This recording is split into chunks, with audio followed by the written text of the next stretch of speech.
Moving on, U.S. President Donald Trump's summit with the Russian President Vladimir Putin on Monday comes in the wake of 12 Russian intelligence officers being indicted for hacking into Democratic Party computer networks. But some say it puts Putin on the defensive and that gives Trump an advantage. Back here in India, many will be hoping for a positive turn to their meeting given the threat of U.S. sanctions over India's plan to buy Russian weapons. More in this special report. When US President Donald Trump sits down for a summit with Russia's President Vladimir Putin in Helsinki, Finland on Monday, many in New Delhi will be keeping their fingers crossed, hoping for a positive outcome.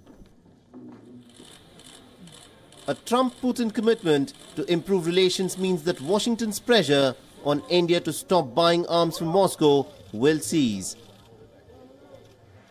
But it's never that simple.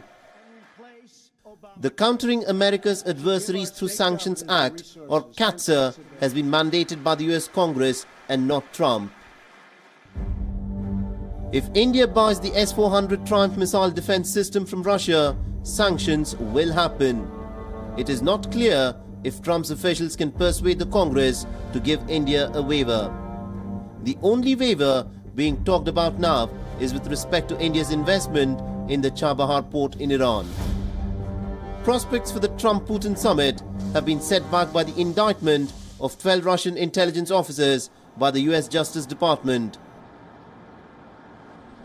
The indictment says that they were engaged in a sustained effort to hack into the Democratic Party emails and computer networks during the 2016 election campaign. And that gives Trump an advantage as the mood in Washington is to be tough with Putin. I want to make sure that other Americans hear that the president makes this issue of Russian interference a priority in the meeting, and it's not something that's simply sloughed off with a quick response from Putin saying he didn't do anything. And that's why if he and his team are not willing to make the subject of this indictment of Russian interference a top priority in the Helsinki meeting, then the meeting should be canceled. Expect Trump to demand that in Syria, the priority is to defeat the Islamic State. Trump will also want Putin to get the Iranian troops out of Syria. He's also unlikely to accept Russia's occupation of Crimea. Nevertheless, some analysts believe that by talking to Putin, Trump is sending many positive signals. That we would have a chance to have a very good relationship with Russia and a very good relationship with President Putin. I would hope so. For them, for the business community, it's a clear signal that the lowest point of relations is over and no harder sanctions are in view. The very fact of the meeting, not what they sign together or say together, but the very fact of the meeting is for them a message that you can be more relaxed about investing in Russia, about making deals with Russian companies.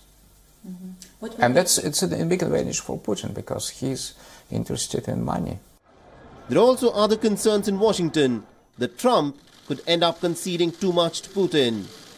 This flows from the view that Trump's summit with North Korea's leader Kim Jong-un produced nothing that has advanced the US goal of denuclearizing North Korea, but Trump may carry on regardless.